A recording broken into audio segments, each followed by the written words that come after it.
आदाब नाजरीन, मैं हूं सैयद अहमद जिलानी और आप देख रहे हैं खास प्रोग्राम चलती रहेगी जिंदगी।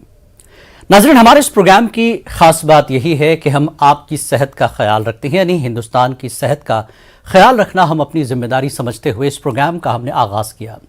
कोरोना के साथ जब हमने ये प्रोग्राम शुरू किया, क्योंकि हमें आपकी सेहत की फिक्र थी, कोरोना को लेकर कोई खास जानकारी निकल नहीं रही थी, तो हमने हमारे इस प्रोग्राम के जरिए माहिरीन सेहत, सीनियर डॉक्टर्स को शामिल कर कोरोना से रिलेटेड कई जानकारियां आप तक पहुंचाई।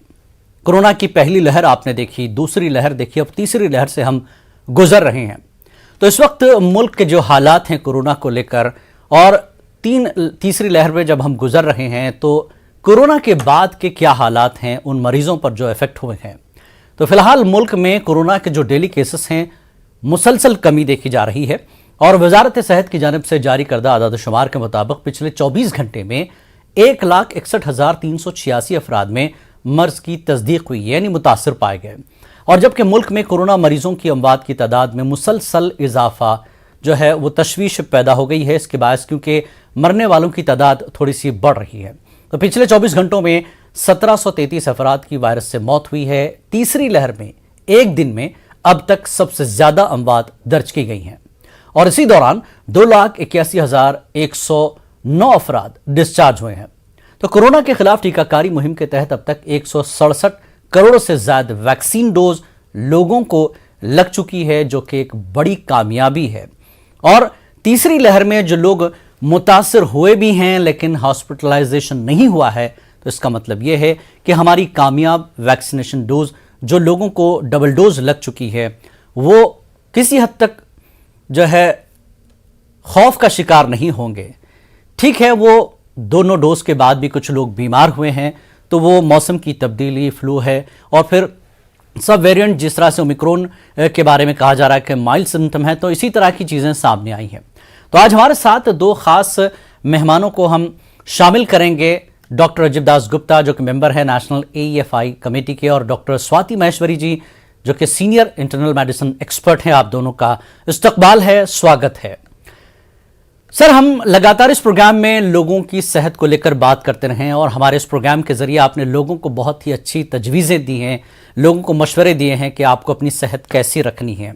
तो अजीब दास गुप्ता जी, एक चीज़ ये जानना चाहूँगा कि हम तीसरी लहर से जब गुजर रहे हैं, ठीक है, नंबर्स भले ही कम हो रहे हों, लेकिन क्या कम नंबर्स को देखते हुए हम ये समझें कि कोरोना खत्म हो गया या हो रहा है? शुक्रिया। नहीं, नंबर्स में जो कुछ कमी इस समय दिख रहा है उसके दो कारण हैं जी। एक तो जरूर केसेस में कमी आई है, और दूसरी बात है कि चूंकि टेस्टिंग काफी घर पे हो रहे हैं, तो कुछ हद तक वो रिपोर्ट नहीं हो पा रहे हैं जी, क्योंकि ये कनेक्टेड नहीं है काफी हद तक जो मेन डेटाबेस है उसमें। ठीक जी। तो सर, जब टेस्टिंग घर पर हो रही है, सेल्फ एक तरह से मेडिकेशन हो रहा है, तो जो लोग ओमिक्रॉन के जो माइल्ड सिम्टम है उससे जो मुतासर हो रहे हैं, उनको लेकर एक बात ये भी आ रही है कि वक्तिया थोड़ा सा है और ओमिक्रॉन इस तरह से आएगा और चला जाएगा। तो लोगों को क्या इसको इसी तरह से हल्के में लेना चाहिए? ये बड़ा सवाल है। नहीं, एक चीज तो यह है कि जो टेस्टिंग का जो ICMR की जो एडवाइजरी है वो प्रैग्मेटिक है, प्रैक्टिकल सिचुएशन को देखते हुए ICMR ने वो एडवाइजरी ली है, और उस हिसाब से कोई ज्यादा खतरा नहीं है जी। ये भी सही है कि ज्यादातर लोगों में इसका जो रूप है, जो क्लिनिकल फीचर्स है, वो बहुत मामूली सा है जी। लेकिन जिनमें कोमॉर्बिडिटीज हैं, यानी डायबिटीज या हार्ट डिजीज, इस तरह की बीमारी है, या जो एल्डरली हैं, जो बुजुर्ग हैं, उनमें जरूर बाकी कोविड के तरह थोड़े से खतरे जरूर हैं जी। लेकिन ओवरऑल इसमें हॉस्पिटलाइजेशन, और अगर हॉस्पिटलाइजेशन हो भी रहा है उसमें जो स्टे का जो दौरान है, एंड सर्टनली कॉम्प्लिकेशंस और डेथ, इन इन सब में काफी इसका जो रूप हम देख रहे हैं वो काफी माइल्ड है। जी जी, हमारे साथ डॉक्टर स्वाति माहेश्वरी जी भी हैं। हमारे प्रोग्राम में अक्सर वो शामिल होती हैं। आपका बेहद शुक्रिया, आज भी आपने शिरकत की हमारे इस खास प्रोग्राम में। माहेश्वरी जी, ये जानना चाहूँगा, मैंने रजीब साहब के सवाल इसलिए किया था कि हमें क्या इसको हल्का लेना चाहिए। ये सवाल मैं इसलिए कर रहा था कि आज मैं देख रहा था कि कई ऐसे देशों में, बाहर हमारे दूसरे ममालिक में, लोगों ने जब इस पर, हालांकि वहाँ पर डबल डोज हो गई, काफ़ी लोग सतर्क रहे, सारी चीज़ें हो रही हैं, लेकिन लगातार मामले बाहर देशों में बढ़ रहे हैं और मरने वालों की संख्या भी बढ़ रही है। हालांकि फिर ओमिक्रॉन माइल्ड है कहा जा रहा है, तो इसकी रीज़न क्या हो सकती है? हिंदुस्तान को इस पर आगे क्या कुछ करना चाहिए? जी, शुक्रिया। देखिए, ये तो डेफिनेटली जैसे कि आपने कहा, साफ तौर से दिख रहा है कि भारत में संक्रमण का दर जो है वो कम हो गया है और ओमिक्रॉन जो है वो उतना घातक नहीं रहा जिस तरह से डेल्टा वेरिएंट के साथ हमने देखा था। लेकिन जिस तरह से आपने भी कहा अभी कि विश्व में कोरोना खत्म नहीं हुआ है, और हम लोगों ने भी अभी तक पिछली जो वेव्स आई हैं उनमें ये देखा है कि जैसे ही जीवन नॉर्मल की तरफ बढ़ता है, जैसे स्कूल खोलते हैं, जैसे ही बाकी गतिविधियां खुलनी शुरू होती है, तभी या तो कोई नया वेरिएंट दस्तक दे देता है या फिर जो पुराना वेरिएंट होता है उसकी वजह से कुछ कुछ हमें पीक से या सर्ज दिखाई देने लगती है। इसलिए बहुत ज्यादा जरूरी है कि हम एहतियात के साथ आगे बढ़े, क्योंकि अब त्योहार का मौसम भी आएगा, होली का समय आने वाला है। वहीं अगर आप देखें तो स्कूल खुलने की जो है लगातार इस वक्त सभी पेरेंट्स गुहार कर रहे हैं कि अब खोल देने चाहिए, और बच्चे भी बहुत लंबे समय से स्कूल के बाहर बैठे हुए हैं।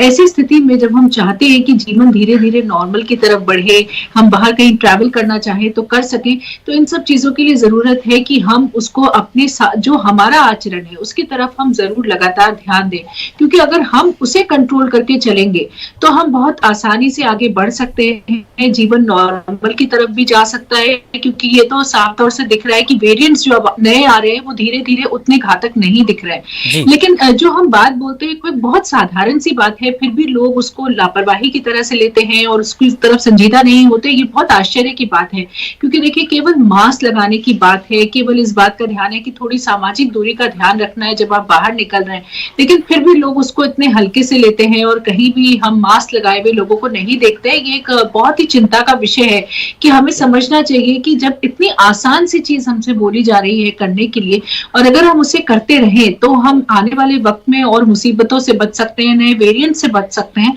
तो जरूर हमें ये प्रयास सबको मिलजुल के करना चाहिए। और ये एक ऐसी चीज है, देखिए, कि जब एक व्यक्ति लगा रहा है और दूसरा नहीं लगा रहा है तो उसकी वजह से बाकी लोगों के मन में भी ये धारणा आने लगती है कि धीरे धीरे देखिए वो भी नहीं लगा रहा है, ये भी नहीं लगा रहा, तो हम क्यों लगाएं। तो वो धीरे धीरे गलत मैसेज जो है समाज में ज्यादा जाना शुरू हो जाता है। वहीं अगर लोग लगाएं और जो नहीं लगा रहा है उसे टोके, तो हम और भी बेहतर तरीके से इस लड़ाई को लड़ पाएंगे। और आने वाले वक्त में जो नए वेरिएंट्स का खतरा हमेशा रहता है, WHO भी जो चेतावनियां देता रहता है, उससे भी हम कहीं बेहतर तरीके से लड़ पाएंगे। और हर बार जो है कि नए वेरिएंट की बात सुनते ही हम घबरा जाते हैं, पैनिक मोड में आ जाते हैं कि अब फिर लॉकडाउन लगेगा, कि अब फिर से सब चीजें रुकेंगी। वो जो हमारा डर है वो भी धीरे धीरे खत्म हो जाएगा अगर हम सब लोग मिलजुल के चले और ये कोविड एप्रोप्रिएट बिहेवियर का और वैक्सीन दोनों का ही खास तौर से ध्यान रखें। बिल्कुल बिल्कुल, कोरोना से लड़ना सिर्फ सरकारों का काम नहीं, आपका हमारा भी काम है, क्योंकि मुतासर तो आप और हम ही हो रहे हैं।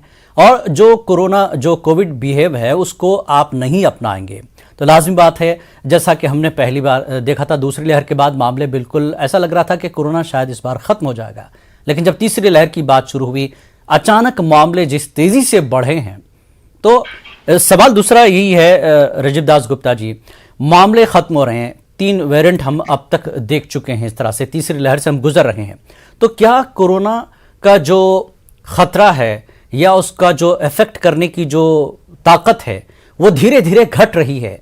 अगर आगे जाकर कोई और वेरिएंट भी आते हैं तो वो क्या कमजोर पड़ते रहेंगे और उसके बाद ही ये खत्म होगा?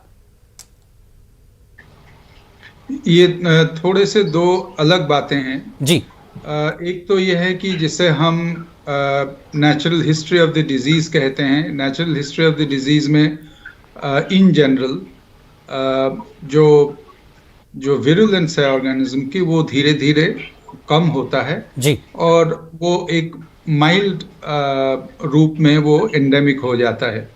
लेकिन वो कई दशक भी लग सकता है उसमें, या कई साल में भी वो हमें देखने को मिल सकता है। जी।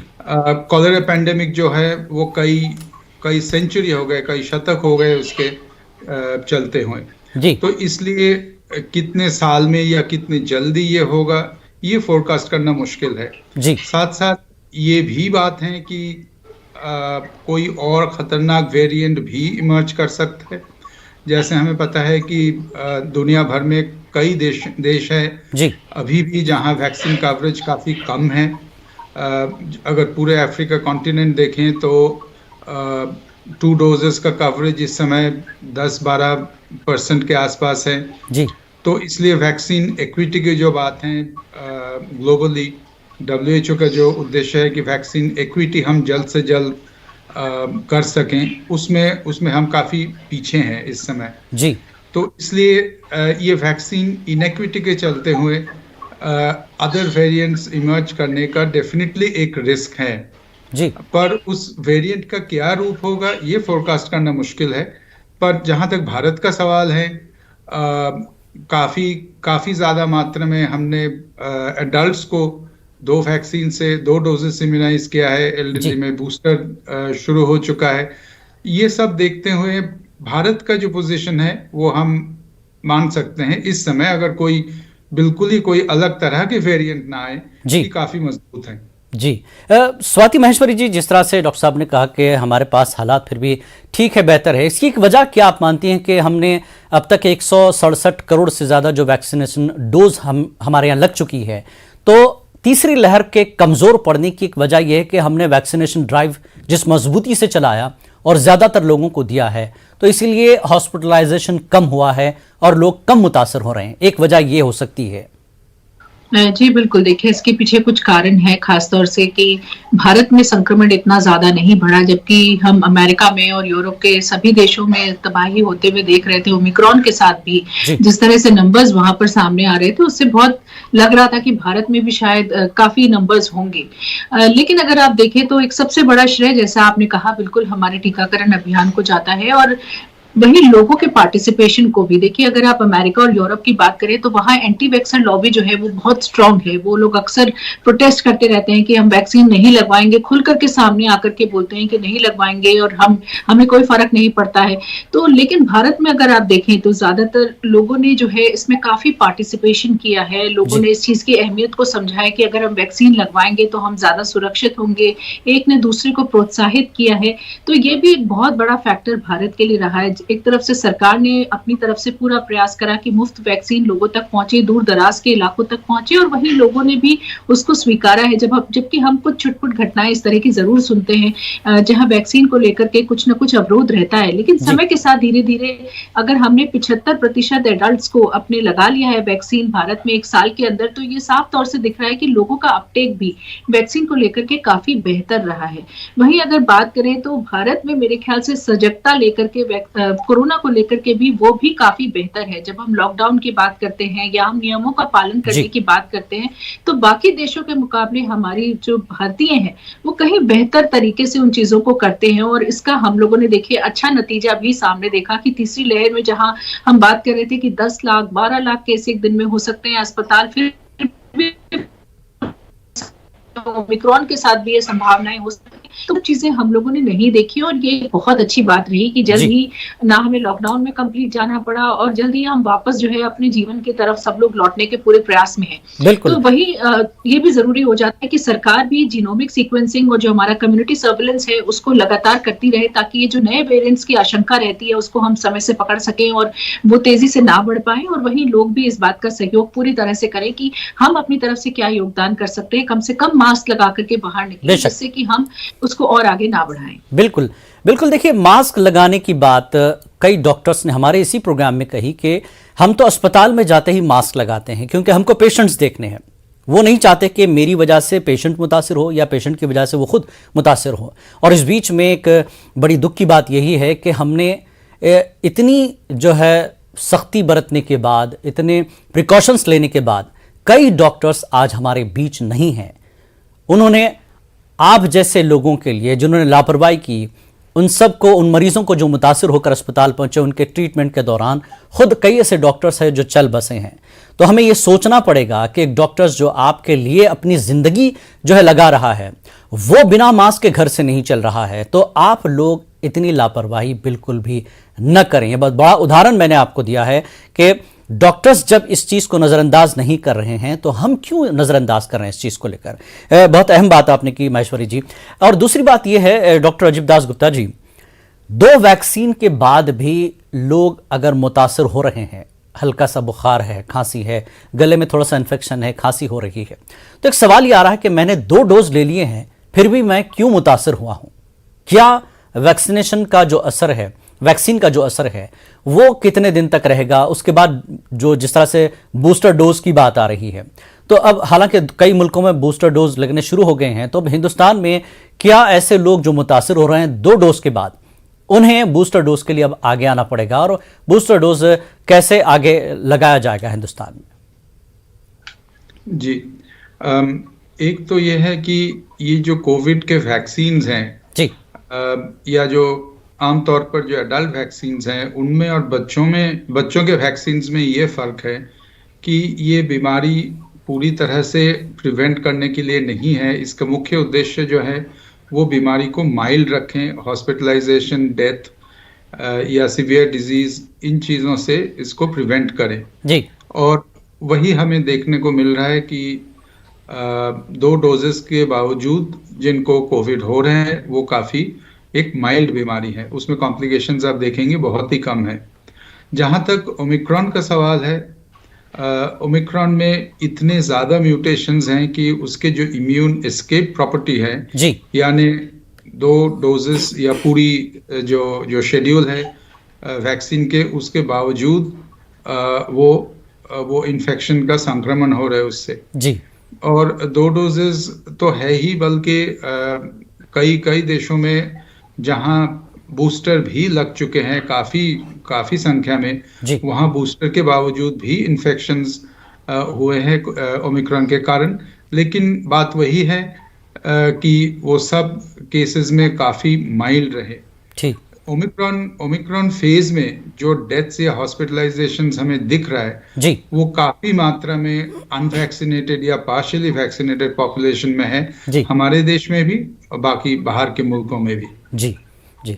डॉक्टर स्वाति माहेश्वरी जी, एक चीज़ देखने को मिली है कि कोरोना इन्फेक्शन से ठीक होने वाले जो मुतासर अफराद हैं उनमें एक चीज़ अब आ रही है, एक समस्या आ रही है कि ब्लड क्लॉटिंग उनके पास देखने को आ रही है और हार्ट अटैक का भी जो है बातें सामने आ रही हैं। कितना ख़तरा बढ़ गया है? क्या वाकई ये एक तरह से जहनी दबाव है कोरोना से इन्फेक्शन से मुतासर हुए लोगों के लिए?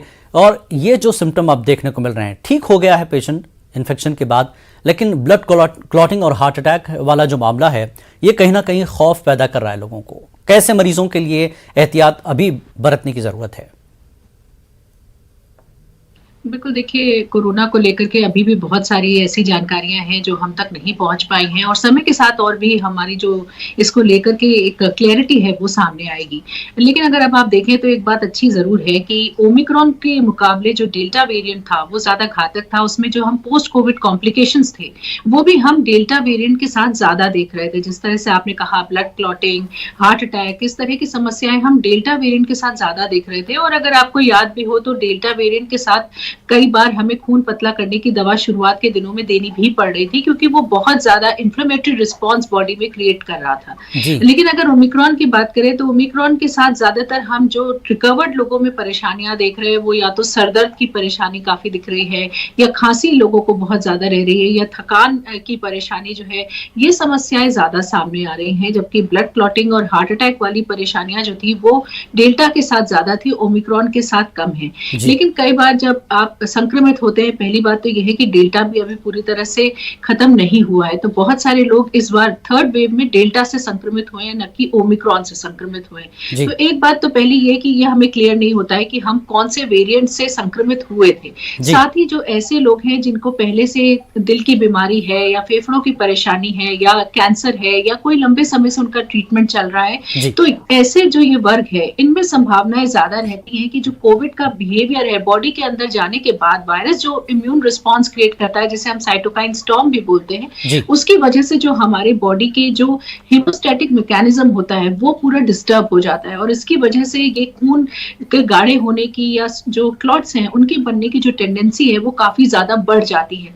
इसीलिए बहुत जरूरी है कि हम डॉक्टर के संपर्क में रहें, जो भी टेस्ट हमें समय से कराने की जरूरत है वो हम कराएं, और जो भी लक्षण हमें दिखाई देते हैं, कई बार क्या होता है कि रिकवर होने के 1 हफ्ते या 15 दिन के बाद अगर हमें कुछ लक्षण लगते हैं तो हम उन्हें नजरअंदाज भी करते हैं और उनको उतना सीरियसली नहीं लेते हैं। तो लगातार अगर हम उन चीजों की तरफ ध्यान रहे,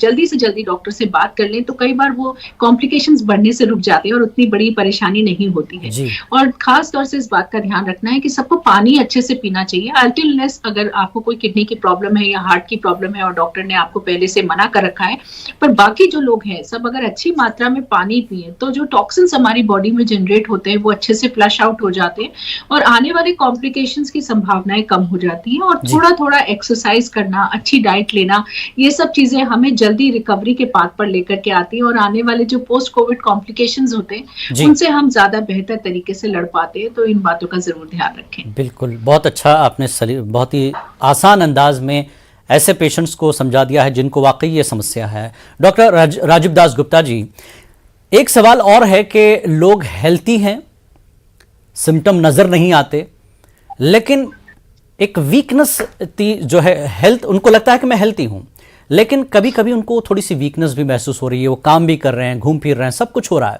तो क्या ऐसे लोगों को जिनको ये फील हो रहा है तो उन्हें क्या टेस्ट कुछ ना कुछ वक्त के बाद कराने चाहिए, या कितने गैप के बाद? अगर वो कोविड से मुतासिर हुआ 6 महीने हो गए, 3 महीने हो गए, तो उन्हें क्या बीच बीच में किसी तरह के कोई टेस्ट करवा लेने चाहिए ताकि वो अपनी सेहत को बेहतर रख सकें, उनको जानकारी मिल जाए कि हाँ मुझे प्रॉब्लम है लेकिन नजर नहीं आ रही? जी, ये ज़रूर है कि कम से कम 1/3 जो है, 1/3 ओमिक्रॉन में वो या तो एसिम्टोमेटिक होंगे या बहुत ही मामूली सा उनका सिम्टम होगा। जी। इस समय जो एडवाइजरी है वो यही है कि अगर कोई एसिम्टोमेटिक है और वो किसी मरीज के कांटेक्ट में भी आए हैं, लेकिन अगर वो एसिम्टोमेटिक रहते हैं तो उनको टेस्टिंग की ज़रूरत नहीं है।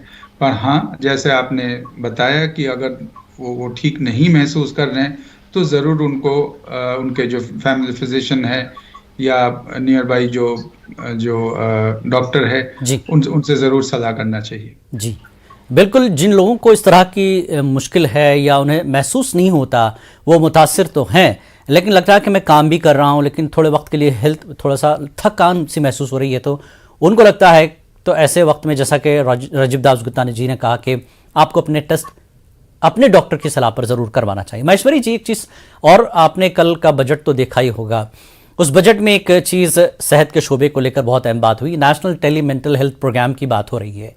तो ज़्यादातर लोग, अक्सर हम देखें कि मेंटल हेल्थ तो थोड़ी बहुत कभी कभी सुनाई देती है, लेकिन कोविड के बाद सबसे ज़्यादा लोग मुतासिर हो रहे हैं, जहनी दबाव उनका बढ़ गया है। तो इस सिलसिले में लोगों की कैसे रहनुमाई करेंगे आप डॉक्टर्स?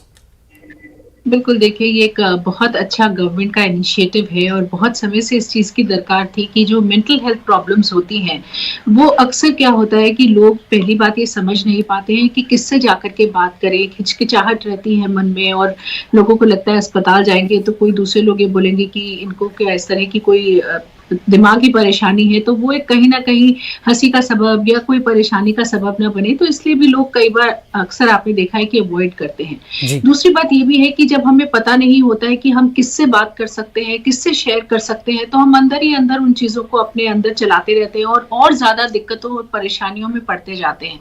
और बहुत सिंपल सी चीजें होती हैं, जैसे अवसाद है, कई बार मालूम भी नहीं होता है कि हम अवसाद से गुजर रहे हैं या हमें इस तरह की परेशानी है, या स्लीपिंग डिसऑर्डर्स हैं, जैसे अभी हमने पेंडेमिक के समय में देखा कि लोगों के बहुत ज्यादा जो है नींद से रिलेटेड परेशानियां सामने आ रही हैं, वहीं ईटिंग डिसऑर्डर्स हो गए हैं, या लोगों ने बहुत ज्यादा तनाव को लेकर के अल्कोहल या जो तंबाकू है उसका सेवन बढ़ा दिया है। तो इन सब चीजों की वजह से तरह तरह की जो मानसिक परेशानियां हैं वो सामने आती है और आने वाले वक्त में वो आपके हेल्थ के ऊपर असर डालती हैं। आप जो भी काम कर रहे हैं या पढ़ाई कर रहे हैं उसके ऊपर उसका बुरा असर पड़ता है। तो अगर कोई ऐसा पोर्टल है गवर्नमेंट का जहां आप इस तरह की अपनी जो दिक्कतें हैं उनको डिस्कस कर सकते हैं, उनका हल पा सकते हैं, या किसी से बात करके आपकी जो मन की उलझने हैं वो दूर हो सकती हैं। आपको थोड़ी सी भी राह रोशनी अगर दिखाई दे तो वो एक बहुत बड़ा सहारा बन जाता है ऐसे वक्त पर। तो ये एक बहुत अच्छी पहल है जो शुरू हो रही है, और खास तौर से भी पेंडेमिक के समय में जिस तरह से बच्चों से लेकर के बुजुर्गों तक जो एक तनाव की लहर जो एक तेजी से आई है, चाहे वो आपकी आर्थिक समस्याओं की वजह से हो, स्वास्थ्य की वजह से हो, स्कूल बंद होने की वजह से हो, तो बहुत सारी जो ये उलझने लोगों के अंदर धीरे धीरे आई हैं। इससे हम देख भी रहे हैं कि बहुत सारे इस तरह के मानसिक तनाव लेकर के लोग सामने आ रहे हैं। तो उनको अगर ये एक राहत मिलती है और उनको एक दिशा निर्देश मिलता है तो मेरे ख्याल से एक बहुत अच्छी पहल है, और इससे आने वाले वक्त में भारत और ज्यादा स्वस्थ होगा। और खास तौर से भारत में क्योंकि 65% लोग जो हैं वो 45 साल से कम उम्र के हैं, जो कि बहुत प्रोडक्टिव एज होती है। तो अगर ऐसे वक्त पर उनको सही ट्रीटमेंट मिल जाए या सही तरीका पता चल जाए कि कैसे वो अपनी परेशानियों से बाहर आ सकते हैं, तो मेरे ख्याल से भारत के आगे उज्जवल भविष्य के लिए भी बहुत बिल्कुल सरकार ने अपनी कोशिशें शुरू कर दी हैं। सरकार को जब महसूस हुआ कि ये मामला बढ़ रहा है तो सरकार ने एक अच्छा इनिशिएटिव लिया है। लेकिन एक वजह आप दोनों डॉक्टर्स भी सहमत होंगे इस बात से कि हम अपनों के साथ रहें, अकेलेपन से दूर रहें, तन्हाई को छोड़ दें। अगर आपको लगता है अपने डॉक्टर से आप बात नहीं कर पा रहे हैं, डॉक्टर बिजी हैं, तो प्लीज़ अपनों से बात कीजिए। मोबाइल को थोड़ा सा बाजू रख दीजिए और मोबाइल को छोड़कर अपनों के साथ रहिए, ताकि ये जो अकेलापन है और ये जहनी दबाव है ये किसी हद तक ज़रूर ख़त्म होगा। हमारे दोनों डॉक्टर भी इस बात को सहमति देंगे, महेश्वरी जी और राजीव दास जी। बिल्कुल, शुक्रिया जी। बहुत बहुत शुक्रिया आप दोनों मेहमानों का इस प्रोग्राम में शामिल होने के लिए और हमारे नाजरीन को अच्छे मशवरों से नवाजने के लिए। आज के इस प्रोग्राम में फ़िलहाल इतना ही। आदाब।